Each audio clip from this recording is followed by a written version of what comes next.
Ladies and gentlemen, this is not a paid advertising.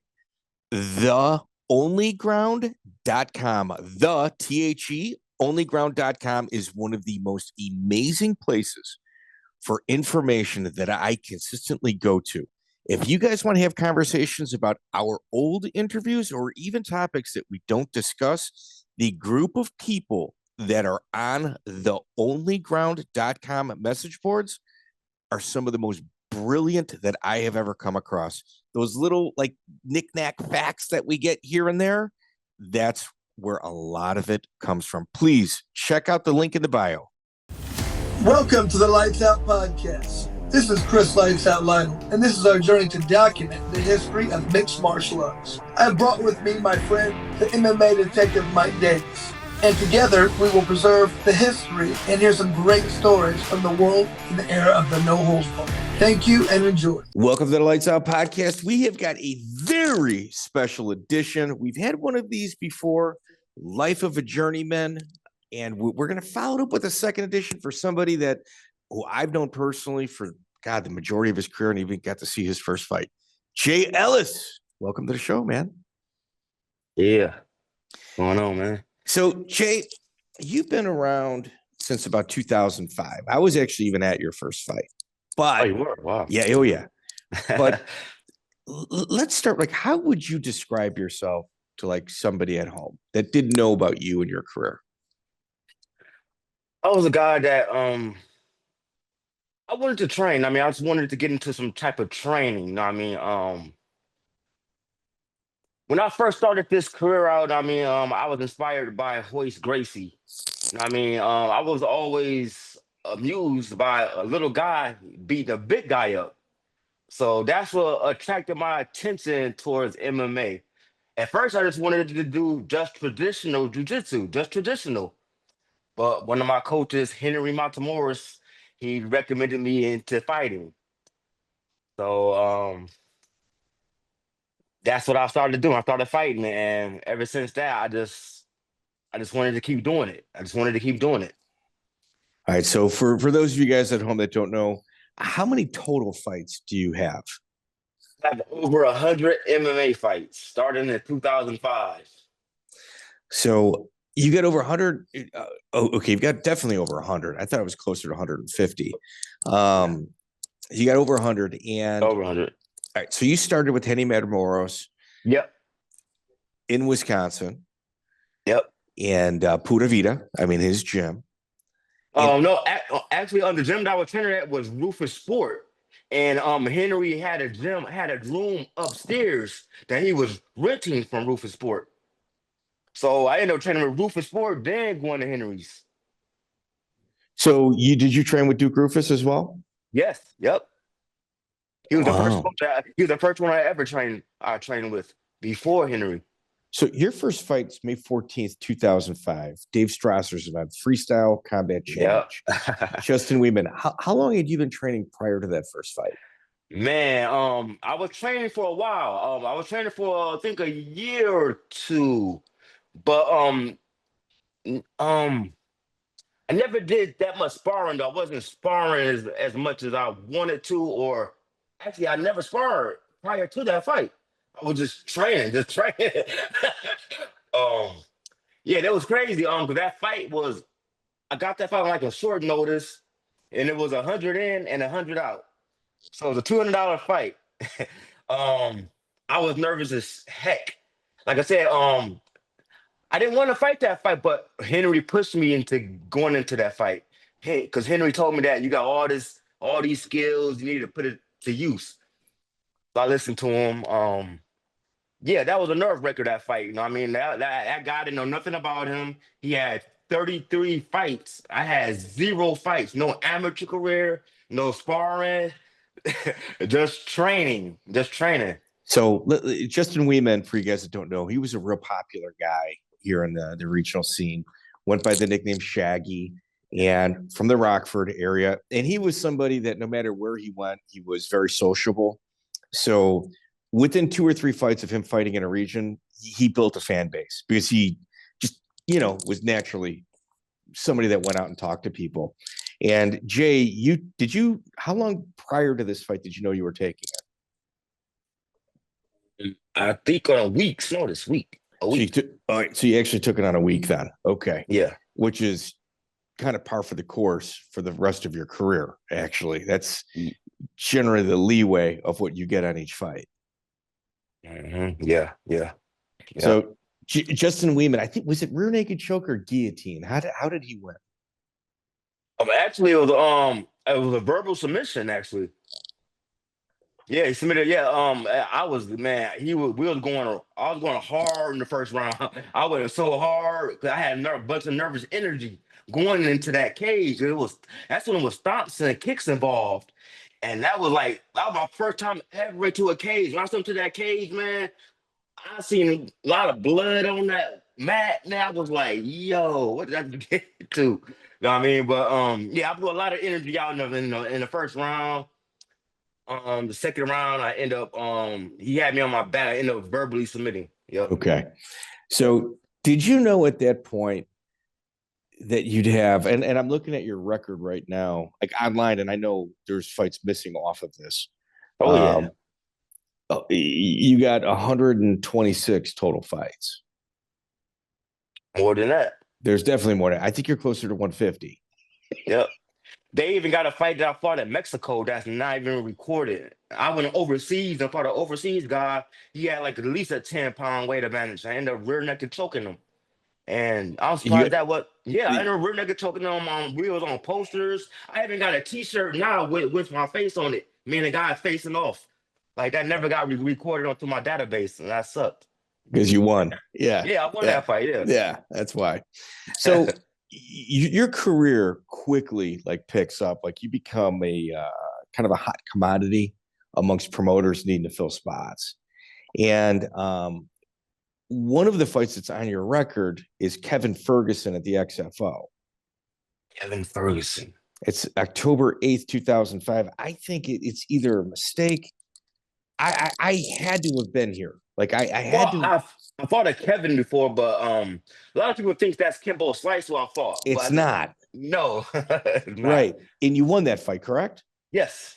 Okay. So people tie it in. The database says it tied in with Kimbo Slice. I know. But it's not. I asked that a couple of times. No, it's not. No. Yeah. So you don't do many interviews. No, I don't. Is it intentional? I would like to do more. I'm becoming more comfortable being on the camera and whatnot. I wasn't too comfortable at first with speaking a lot because sometimes I don't put my words together right. You know what I mean? So I was kind of a little nervous about that part. But yeah, I want to do more interviews now, though. Yeah. Okay, that's good. And if you look at your record, the totality of it, okay. So in the totality of my notes, I've got almost an entire page right here of just UFC veterans, just one after another, guys that fought in the UFC. Those are all people on your record that you have fought. It's pretty insane. Yeah. I stepped up on a lot of short notice fights. I mean, a lot of people just called me up on a week's notice. That's why I was kind of always training. Back then I didn't have a job too much. I was staying with a friend. I wasn't stable. You know what I mean? That's why I really after I left Henry's gym, I ended up trying to be independent. And that's where I kind of fell off. Because I was winning my fights at first. People didn't know what had happened. Things happened at home, and I couldn't afford to pay for gym fees anymore. I couldn't afford to pay Henry's fees anymore. So I had to be independent. So I was bouncing around from gyms, going to all different types of gyms and stuff, just training on my own, just doing my own thing. And that wasn't too smart because I should have had a team, somebody that's going to push me, somebody that's going to be with me all the time, telling me this and that and the third. But that's when I was training on my own, and promoters were calling me up to left and right, asking me for fights, and I would take them. Yeah, that's wild. Yeah, your first Derrick Noble was your 25th fight. Whoa, yeah, that was a crazy fight. Yeah, dude, Derrick Noble, for you guys that don't know at home, Derrick Noble's got a win over Thiago Alves. and it was on its feet. Thiago Alves is a stand-up monster, and Derrick Noble knocked him out on his feet and stood in the pocket with him. And on the rematch that he took last minute in the UFC, Derrick Noble Alves, he almost knocked out Alves again, but he didn't have a full training camp, gassed out a little bit, and Alves got that win back. Like, Derrick Noble's no joke. And that was your 25th fight. Yeah, that was a crazy fight. That guy had a lot of weight on me. I'm not gonna lie. Yeah, he had a weight. Like a lot of my fights I took out of my weight class. You know what I mean? That guy was at least 175, 185. I was like 150s, 160 something. Yeah, but that was a crazy fight. He took me down to the ground. He didn't want to stand up with me, actually. He didn't want to stand up. He took me down to the ground. I think he pounded me unconscious, actually. Yeah, he pounded me out. That was a crazy fight. Yeah. I'll never forget that fight. Do you remember your first pro win? Yes, I fought a stud at XFO. Forgot his name. He was a top prospect out of Go ahead. the Big Frog, they called him. Nate Mohr. Nate Mohr. Yep. I took that, and I wasn't even training with Henry. I was training with a bunch of friends of mine, but I always trained. People don't understand. I was always training. Even though I didn't go to Henry, I was always doing something. So I ended up giving me that fight. Took that fight on short notice. I went in and just smoked the guy, dude. Everybody was like, "What the heck?" Mouth was wide open. Another fight. I ain't gonna tell you. But wait. Hold on. I gotta set this one up. No, Jay, we got time. I gotta set this one up. Okay. So January 28, 2006, Nate Mohr, big ticket seller. He goes on to be a 4-fight UFC veteran. This is his 5th fight. He just needs 1 or 2 more, and he's going to the big show. They call in Jay Ellis last minute. Yep. I showed up and showed out, man. Yeah, that was a very intense fight. I was in there, relaxed. You know what I mean? Henry was there too. He was watching me. After I won that fight, everybody was in shock. They couldn't believe that this guy didn't train. He was going to the UFC. He's like a top prospect. Oh yeah, prospect out of Illinois. Him and Bartimus. Yeah, Barpelazewski, another 55 veteran. Yeah. Yeah, but I fought him too before. Yeah, I caught a triangle with him. Yeah. So Nate Mohr, you win by rear naked choke, and you hit him with a couple punches to go to the ground. And you took his back and got the choke. I mean, you don't have a lot of wins, but when you look at the people you beat, it's insane. I even beat the Bellator ex-champ. That's why Daniel Strauss. We got there, dude. Okay. I got it all. Jay. Here's the thing with a guy like you, man. Like, you got under 2 dozen wins. You got over 100 losses. But out of your 135, 140 fights, how many times have you had a full camp for it? Wow. How many?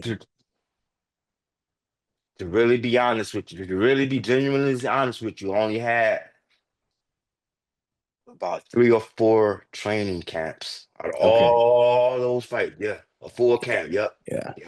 That's why I was kind of mad. I never reached my full potential to really know who I was really am. You know what I mean? I knew I could have been I knew I could have been the next Anthony Pettis. That could have been me if I would have stayed focused and disciplined. It maybe said no to a fight. And say you're right. Because you never did that. Yep.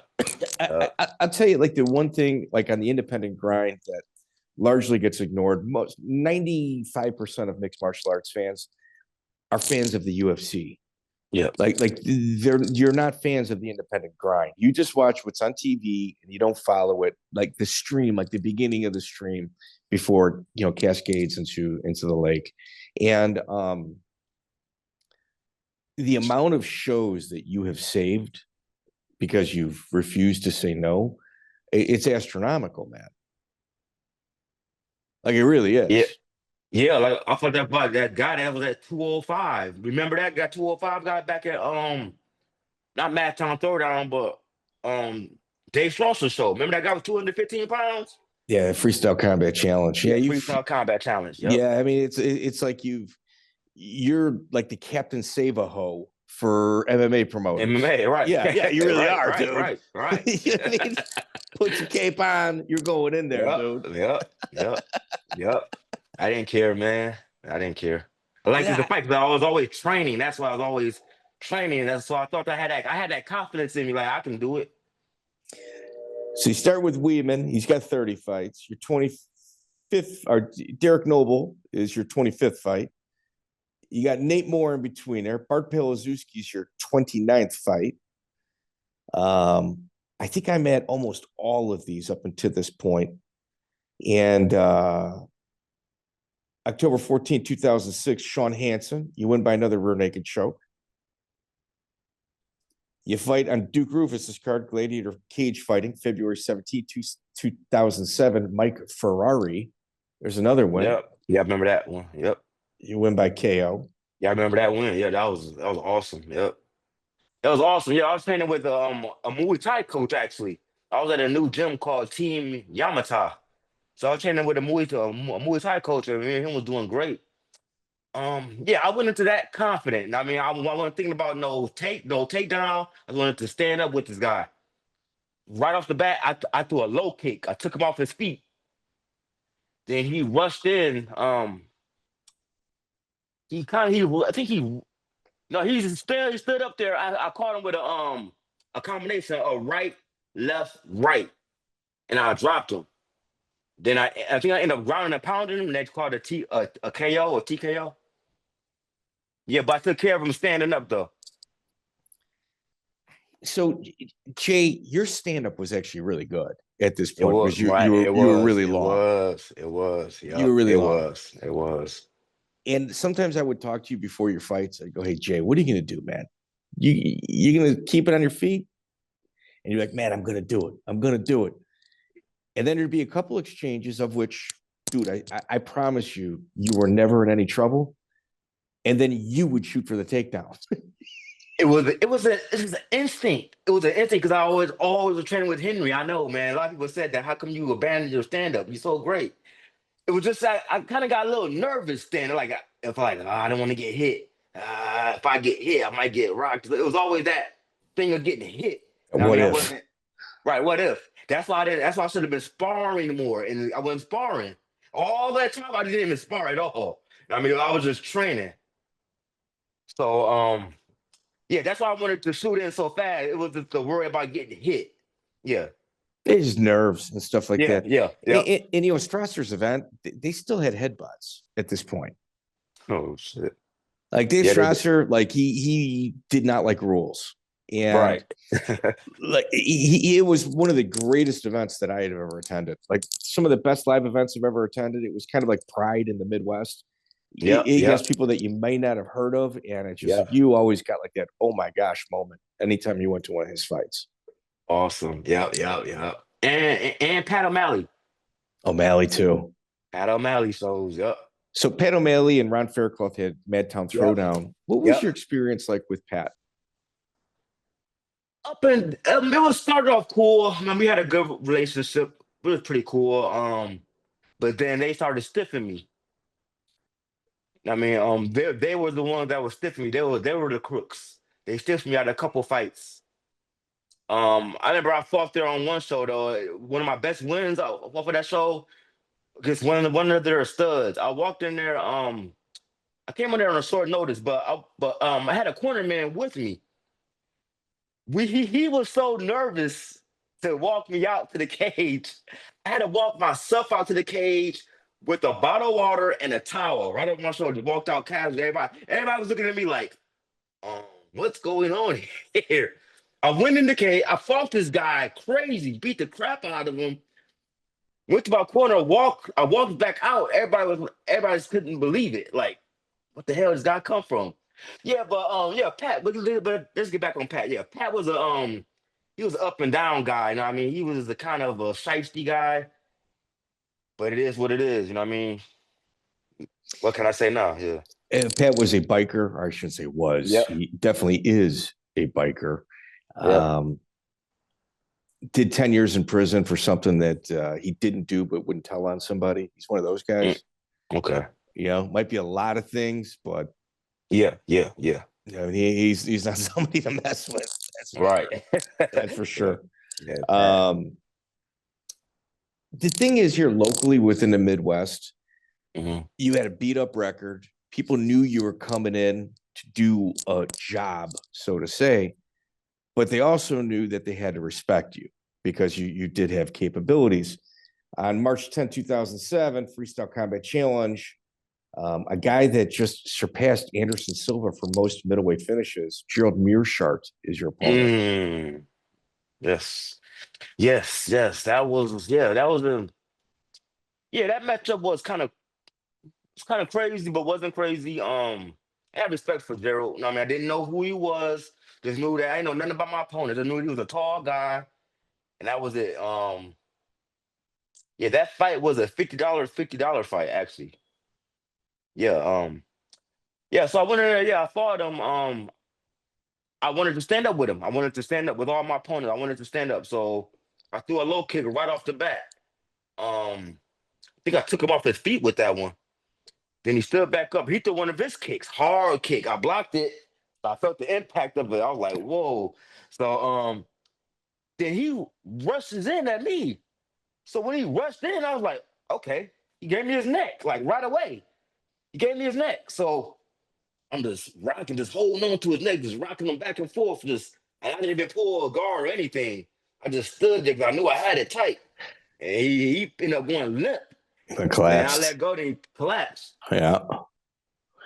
Yeah. So Meerschart, we talked about you in his interview when we did his interview, and it was just like, hey man, I got no excuses. Like he gave you your respect, man. Gave you your flowers, dude. As he should have. Yeah. With Gerald at this point, like nobody. We had heard he was good. It was the second fight. He was new in the gym. He probably had like a month and a half training. He was like, when you asked him about his athletic background, he'd be like, I was in the high school band. Like it was just like not your traditional fighting background, wrestler, boxer, stuff like that. It was I was, I play the flute or something like that. Right. But he's still going. He's still under UFC contract. Oh yeah. Still doing his thing. Yep. Yeah. Can't say nothing bad about it. I mean, I just wish I was in his footsteps, you know what I mean? Wish I was in his footsteps. Wish I could have made the right choices and not taken all those fights. I remember I fought him again too. And I fought him out of my weight class. He purposely weighed overweight. And you know me, I was gonna take the fight any old way. And took the fight and ended up losing that one. Yeah. He like I said, he's a class act. Definitely a class act. I think he's the last person under the headbutt rule set that's still under UFC contract. Wow. So, yeah. May 5th, 2007, Chicago cage fight. You beat Alvin Leon by rear naked choke. Yes. That was a good fight. Yeah. I went in there confident. He was a little guy. So my confidence was like real high. I was a big guy, so I knew I would have the advantage. My ground was great grappling. I ended up taking him. I ended up standing up with him. I ended up busting him up standing. And I ended up taking him down, then finishing him off there. Yep. Mike Stump, he goes on to the UFC. You're his third MMA fight. Joe Jordan goes on to the UFC. You're his 29th MMA fight. Joe Jordan. Yep, remember Joe. Another one. Dom O'Grady, Bellator Michigan legend. You're on his record. You had a lot of luck at the XFO. Mark Anderson, you beat him by rear naked choke. That's when I was training with Henry Mohr. I was with a team. That's when I was with a team when I was training with Henry. When I was in the XFO days, I was with a team then. My grappling was up to par. Like I wasn't afraid of anything. I was with a team. So Rory Markham's 19th MMA fight. You leaped over him, went viral, went for a flying knee. Yeah, I was a nervous wreck that fight. I looked across the cage. That guy was huge. And I was like, I was 25 pounds underweight. 25 pounds underweight. And man, first thing I just knew, I was like, let me just blast off something real fast, catch him off guard. I tried to come with a flying kick, actually, but I flew over his. I didn't even know I flew over his head. That's how my adrenaline was so pumped up for that fight. You had Brian Gereghty in your corner. Brian Gereghty. Yep. Brian Gereghty. What was your relationship like with him? Pretty cool guy. I met him, I think, at Madtown Throwdown or Freestyle Combat Challenges. Yeah, me and him connected. He had a brother too. I think he had two other brothers. Yeah, and they were all cool. They were all cool. They were all wrestlers. Yeah, we had a good relationship. Yeah, the Gereghty brothers, cool cats, man. Definitely. Definitely. Tanner Hendricks, June 21st, 2008. Gladiator Fight Series, 22-second KO. Don't remember that fight, actually. Okay. Yeah, I don't remember that fight. Desi Braden on Madtown Throwdown. You beat him by rear naked choke. Desi was a big ticket seller. What was his name again? Desi Braden. Desi Braden. Wow, that's a lot of fights I don't even remember. Wow. You also fought a pancrase guy, Yusuke Kagiyama. Yes, he come across the cage with a flying knee. I remember that. Dude, he come across the cage like a mad guy, like, woo, flying knee. Yeah, flying knee. Go ahead. He come with a flying knee. I see it. So I sidestepped him. So he goes up against the cage, against the corner. This is in a ring, I believe. I think I ended up taking them down. I ended up taking them down, pounding them up, then choking them out. Rear naked choke. So you're like the overwhelming majority of your victories are by rear naked choke. Rear naked choke. Yeah, that was my one of my go-to because I'll take guys down, then I'll pound them out, then they'll just turn their back. They'll give me their backs. And I was like real good in jiu-jitsu because I trained with Henry all the time. I was training with Henry like it wasn't nothing. So my ground was good. You were Anthony Pettis' fifth fight. Yes, that fight was, I took that fight on a 2 weeks notice, Didn't have that much training, but I had some training. I was training with Henry. So, we fought outside, actually, at the state fairgrounds here in Milwaukee. I was nervous when I saw him at first when he was in the cage. We stood up for a minute. We just stalked each other. We're stalking, and I seen this look in his eyes. I can never forget that look. I could tell he's ready to do something crazy out of the ordinary. So I rushed him against that cage to stop any of that from happening. I rushed him against the cage. I had him good. I took him down. It was a horror. I slammed him down.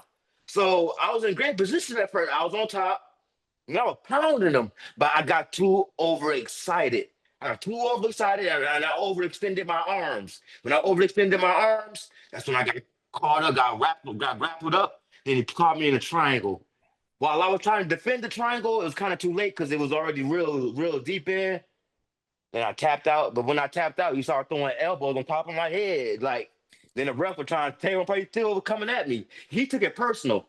He took that fight personal. The thing with Anthony Pettis and his brother Sergio, so I remember watching them fight pre-teens, and Duke would bring them over and introduce them as future world champions. Okay. And he'd be like, oh, yeah, it's kids like, 12, 13. Oh, yeah, a future world champion. And Duke would stop you and go, no. That's actually a future world champion. Like he would stop, like, I'm not just giving a compliment. I'm telling you the future. And Pettis at this time, like everybody knew his stand-up was world class, but he had a lot of questions about his groundwork. It's just natural questions. Yep. And your fight, it was kind of like people were like, man, dude, he transitioned really well. He handled that really well. Didn't stop the takedown real well. But but the transitions from his back. Yeah, he did excellent. I wasn't expecting him to throw up that triangle so easy like that. You can tell he trained that. So I was kind of shocked. I was like, wow. I was surprised about his flexibility. I'm like, wow, he got that up there. The thing is, like from like a coach's point of view, a guy like you with as much experience as you had, that experience for Anthony at that time you can't put a price on that. Like you Yeah. need that. You got to have your guy go through that. Yeah. Just like when he fought a friend of mine, Sharon Leggett. Leggett. Yeah. That was a good fight too. Yeah. So yeah, we tested him. Yeah, that was a good test for him. You know, I mean, yeah.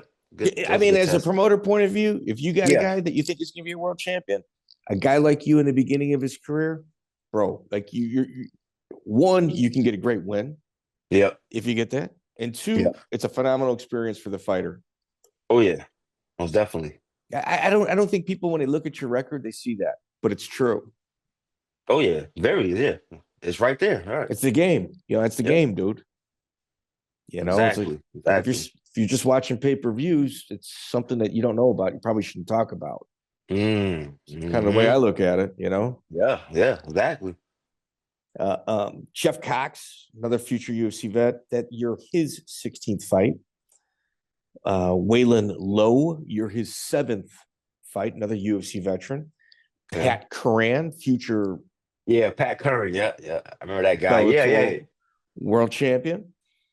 Yeah, Pat Curran. Yeah, but he's a pretty cool guy. I mean, he was good. He was good because he trained with his brother. That was his cousin, right? His cousin, Jeff. His cousin, Jeff. Big Frog. Yep.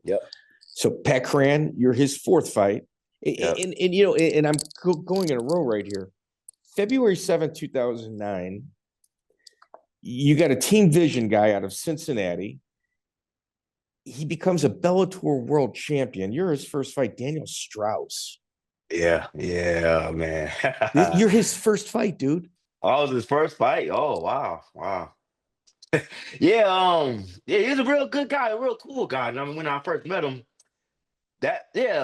he gave me some hard times in that fight in the second round, throwing elbows and things like that. So he was on top. But with my experience and things of that sort, I knew what to do. I mean, I didn't gas out. I knew what to do. I ended up reversing him. He gave me his back again. I choked him out. He choked him out. And you and I like as Bellator champion, when he was Bellator champion, he had 3 losses. Patricio Pitbull, Pat Curran, and Jay Ellis. Wow. Yeah. I'd always remind people that. I go, and Jay Ellis. My man. My man. My man. That's the game. People look at your record and go, he's got over 100 losses, blah, blah, blah, blah, blah, blah. Look at my wins, right? All right. Yep. Yeah. I like that, dude. I like that. Strauss actually's got a really cool story as well. He's got a real awkward stance. After his car accident, I think he's got like a fused ankle. He's really hard to knock out, and he's a take one and give one guy. I actually like his fighting style. I've seen him fight in BKFC a couple times. Okay. Yeah, cool guy.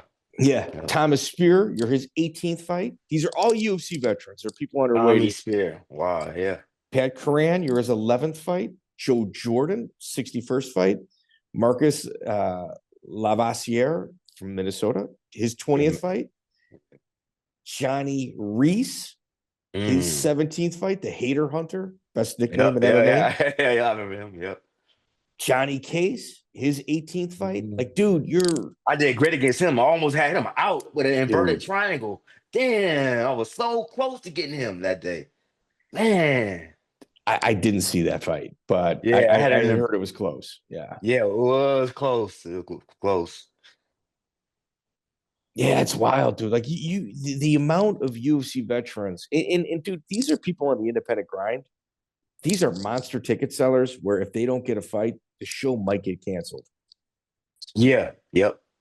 And I wasn't aware of that. And that's why a lot of them was lowballing me also.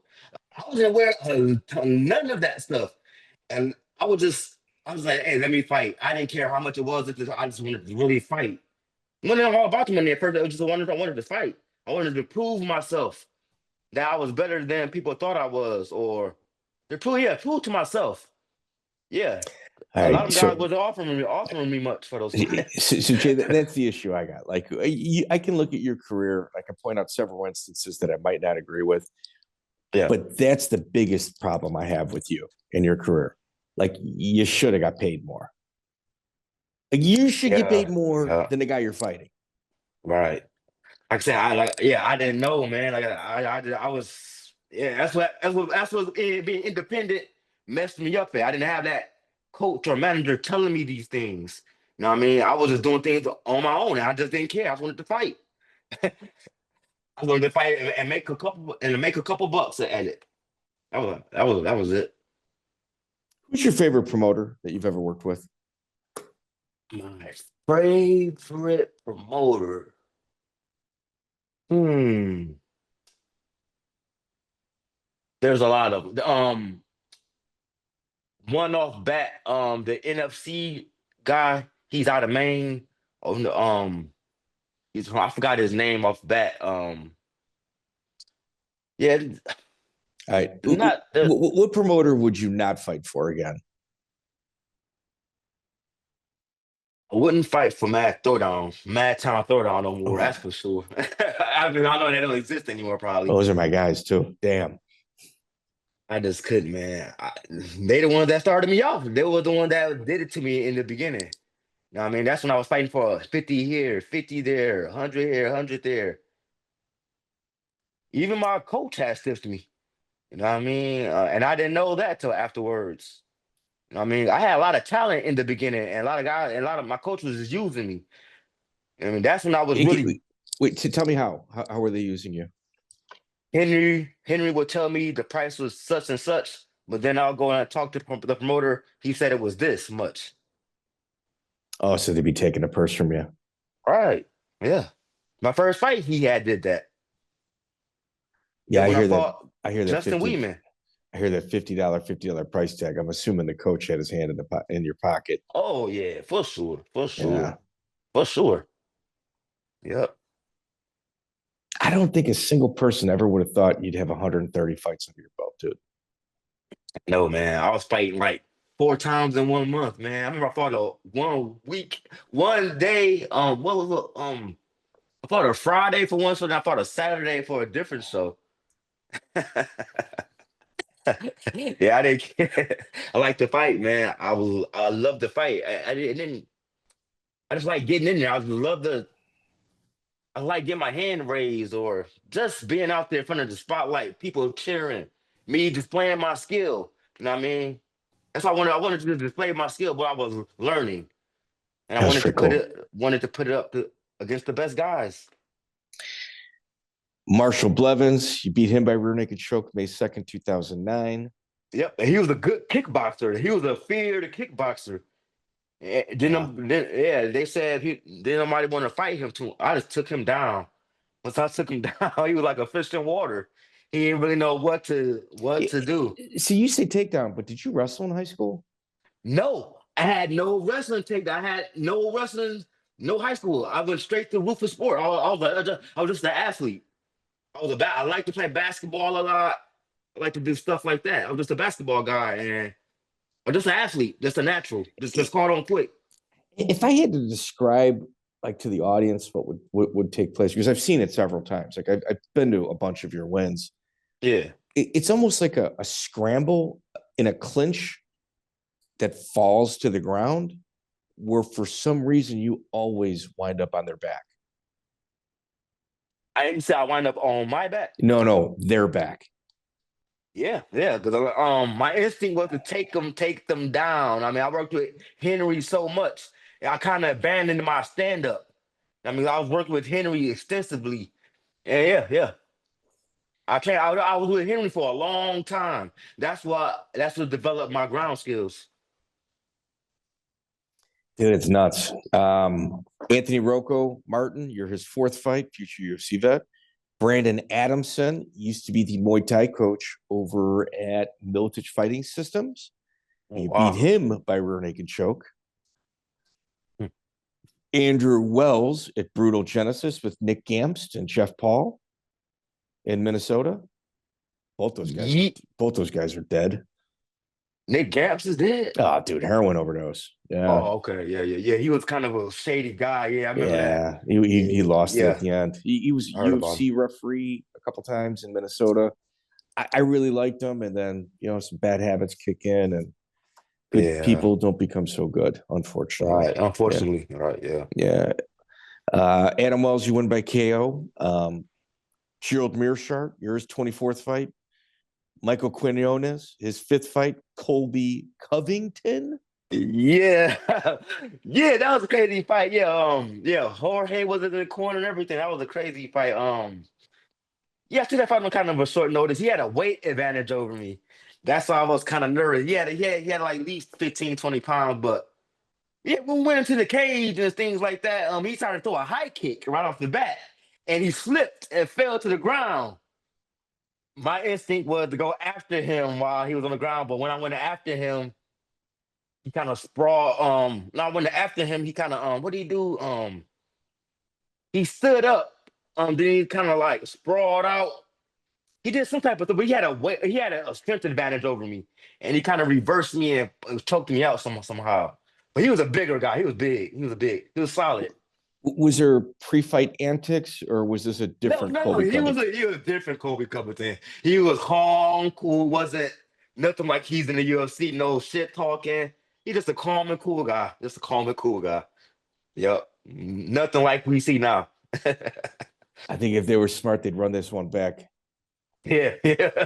Yep. Wow. Dan Moret, yours 10th fight. Danny Black, you win by guillotine. Yeah, Danny Black. I forgot that fight though. Yeah. Yeah, that was a King of the Cage. Zach Otto, out of another Oh, Wisconsin guy, his yep. 14th fight. Joe Giannetti, his 4th fight. Yeah, I did well. Yeah, I shocked everybody with that one. Yeah. JoJo. Yeah, that was a good fight. I went all the way to Plymouth, Massachusetts for that fight. I took that fight on a week's notice or something. But I put on a show. Nobody ever forget my name out there for sure. I went out on a show, I put on a hell of a show. I almost called him in the Anaconda. I almost called him in an Anaconda. Almost, but I couldn't get it. But he ended up getting a choke on me on the second round, I believe. Yep. The first round. Yeah. Isaiah Pitts, you beat by arm triangle. Great fight. My confidence was off the sky. I knew I was gonna win that fight. I had no doubt about that. I was fighting an older guy. He wasn't training that much. So we had a great game plan for him. You know what I mean? I ended up standing up. I stood up with him. I banged a little bit. I ended up taking him. No, yeah, I ended up taking him down. Yeah, no.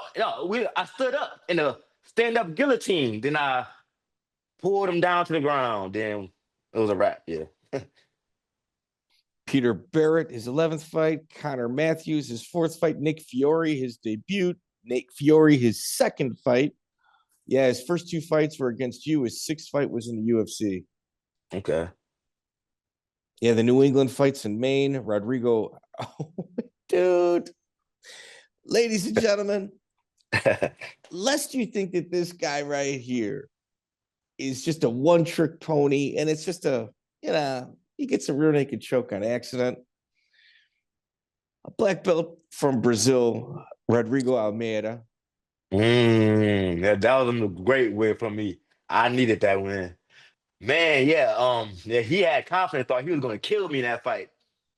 But when I looked at him, I was like, he looked fat. He looked out of shape. It looked like he didn't put in much work. So I knew what to do while I was in there. I was calm and cool in the stand-up department. So I was throwing kicks. He was throwing back. I checked him. Everything was good. He made a mistake when he had what was it? I think he made a mistake when he went against the cage. Yeah, then I got his back. I jumped on his back actually. And I was riding his back. And I had to just put it in there. I was like, ugh. I don't know if I got it under his chin, but I know it's around there somewhere. I was just squeezing. He tapped. 49 seconds. Yeah, dude. I went in there. I wasn't playing, man. I just wasn't playing. I knew what I was going to do. I knew what I was going to do that fight. Wasn't playing. Yep. Dude, I I don't think people understand You how gotta many have. events you save. Yeah, yeah. Saved a lot of events, man. I just want people to know, though, man. My career I could have won a lot more fights if I'd have had a full training camp. People don't understand. I didn't have full training camps going into these fights. I didn't have full training camps. I had half of training camps, and most of my fights were by short notice. I'm not gonna lie to you, guys. I'm not gonna lie, man. I'm not doing excuses or saying bad stuff. I didn't win a lot of my fights because I took these fights on short notice without a full training camp. I had skills. I always had the skills, but didn't put them together when I was supposed to. What about some of the other 50 Fight Club members here in the United States? Did you ever talk with like Brian Robinson or Jason Miller? Well, I haven't. I haven't spoken to none I'm of them surprised. guys. No. Adrian Serrano, another Wisconsin guy, 50 Fight Club Adrian member. Toronto, yes, yes, yes, yes. I spoke to Adrian a lot. Yes, I trained with Adrian. Yeah, Dennis Reed, another Iowa guy. I've heard of him. I don't know him. That's shocking to me that you guys, I mean, you guys are doing the fight circuit. Like, you guys got to see each other a lot. Right.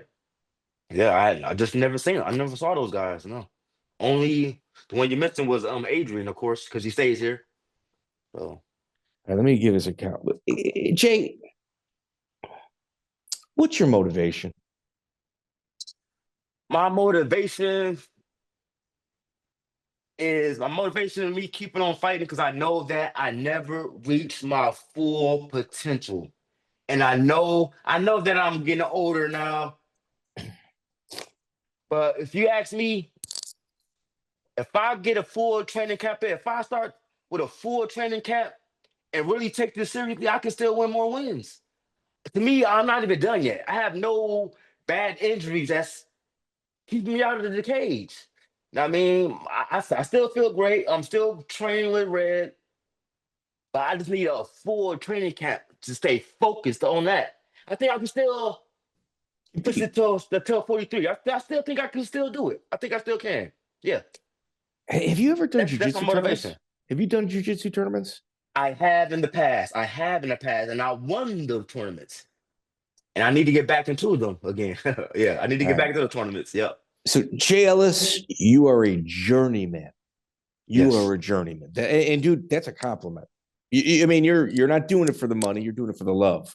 Yes. I Yes. mean, Always. that's what a journeyman does. It's their passion. Yes. You've got 30 guys that fought in the UFC. You got a dozen guys that fought in, more than a dozen guys that fought in Bellator, including 2 world champions. That's Yep. wild. That's That wild, is, man. man. Yeah. Yeah. Yeah. That's a hell of a resume, man. Yeah. Yeah. Yeah. Yeah. Every time I look at them guys that's in the UFC, man, I get kind of sad. And I mean, because I know I could have been there if I'd have just stayed focused, man. Just took it seriously, took it more seriously. Had the right coaches, had the right positive people around me. Could have made it, man. Yeah, yeah, yeah. I get, Yeah, I get kind of sad. Yeah, man. let's talk about street fights. Do you ever get in street fights? Have you ever That's been in them? that's the thing. I wasn't a street fighter. I was just a natural.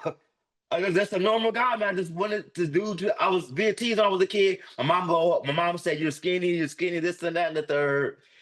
My dad wasn't always around. I mean, I did join a gang once. I did join a gang, and I was a punk. They punked me, and I was a little punk. I was like a little scary kid with glasses. I was a nerd, suspenders on. That's what made me wanted to fight and wanted to train more because I was being teased as a kid. I was always a nerdy guy, nerdy looking guy. I mean, I wasn't taken seriously. So martial arts just brought my confidence up. I mean, even though I still look like a nerd, but I knew what I can do. I mean, as an individual, I knew I can take care of myself if that happened. Like I said, at first I just wanted to do traditional jiu-jitsu at first. I was great at that. That's all I wanted to do was that at first, but I had Henry pushed me into it. So after that first fight, I just was addicted after that. It couldn't get me off. And when I was losing at first, and then he called me up. He was like, Jay, you should stop fighting and get a job, this, that, and the third.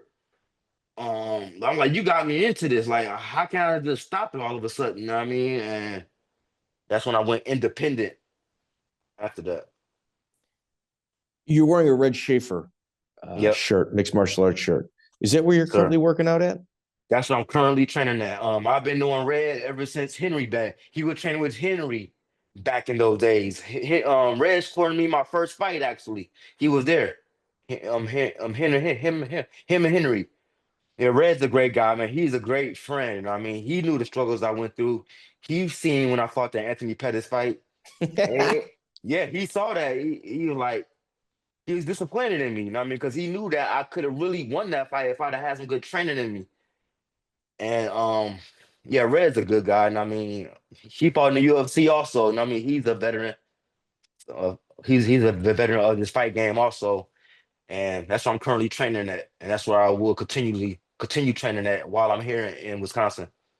Man, Jay, I'm just gonna be really honest with you. I don't think a lot of people have the ability to interview you because they just look at your record and they would just bark things that they know nothing of.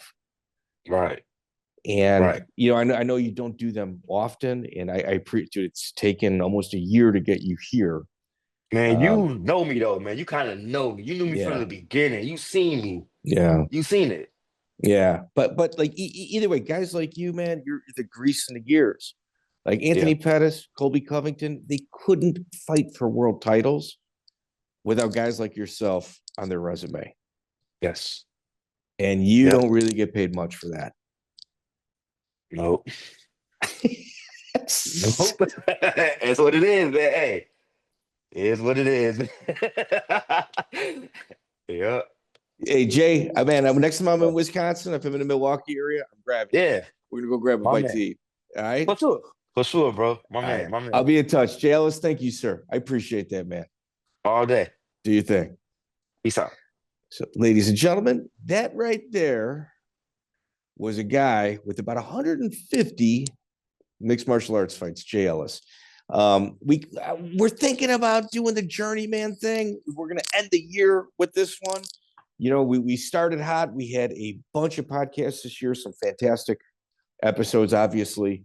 And I figured we'd squeeze one more in for December 30th. We're going to begin the year. I've got word of Andrei Arlovsky. We'll probably just cover his first dozen fights. Mike Brown's going to come sit in on that one, hopefully. And we got some big things planned, man. We got some big things planned, and we're just going to stay the course. Nothing's going to take us off of it. We're going to continue recording history. Our promoter, our producer, Tyson Green, is going to do like a 3D image of our logo. I think we're going to sell them with the hopes that we can make a little bit of money. I got to get a new computer. I know Tyson needs some stuff as well to help edit. So I'm hoping to raise a little bit of money to put a little bit more money into the show. Maybe finally paying YouTube to get out of like their algorithm hell, which I know is like a pay for play type thing. We're going to keep going. Andy Campbell out of Scotland came in this year to do shorts for us. If you're watching our Instagram or any of our shorts or clips on YouTube, dude, martial mindset, Andy Campbell. I don't pay him. I give him nothing other than a yattaboy and a thank you. Joey Venti sits in on this thing. He's got 2 children, a beautiful wife. He's taking time away from his family to sit in with us. Andrew Mendoza does our timestamps. So when people like ask us, well, how did you know that? Like sometimes like if it's an interviewer or somebody that might listen to an episode or two, in essence, what we do is we take timestamps on everything. We take like an internal look at what was said. And Andrew Mendoza is super OCD, goes through every single interview, picks out the names that they were talked about, puts it in a timestamp. So whenever we've got a guest coming on, or maybe we're talking about a controversial subject, we can put it into our database, and every single time it's been mentioned, it comes up so we can get the context and understanding directly from the source. So a lot of our questions are formulated from internal interviews. It's just a little one-off little comment here or there. Andrew Mendoza grabs it. I give him nothing. Like we're all doing this because we care about it. Just like this guy, Jay Ellis. Jay Ellis did all those fights because he loves it. That's what we do here as well. So fantastic year, guys. Thanks for joining us. I mean, I can't explain to you like the journey that we've been in on our administrative side of this podcast, the context that we've made, the connections that we've been able to kind of weave in and out of in the social circles. It's really helped a lot. And it's only going to grow. So next year, I think we're going to do a BKFC 1 with Dave Feldman, maybe right around the anniversary. I'm going to kind of pin him down for that, just to talk about that first event, as well as the beginnings of the organization. I'm hoping he owes me a favor by then. A couple good things planned. Gleason Tebow, Nate Marquardt, those guys are kind of on our radar. Brandon Vera, at some point, he's going to have to cave in and come on. I mean, he's getting pressure from a bunch of his friends and that of myself. Joe Pardo is going to come step up and grab some more guys for us as well. So we've got a big year planned. We're kind of relaxing right now. I didn't think I was going to get this last one in this year, but Jay Ellis contacted me and we finally put it together. So I hope you guys enjoy this stuff as much as we do. We're not going anywhere. We're, almost 300 episodes in if you look at the totality of everything, and we're going to keep pushing forward. So thank you guys. Check out the full interview on iTunes, Spotify, and all major podcast platforms.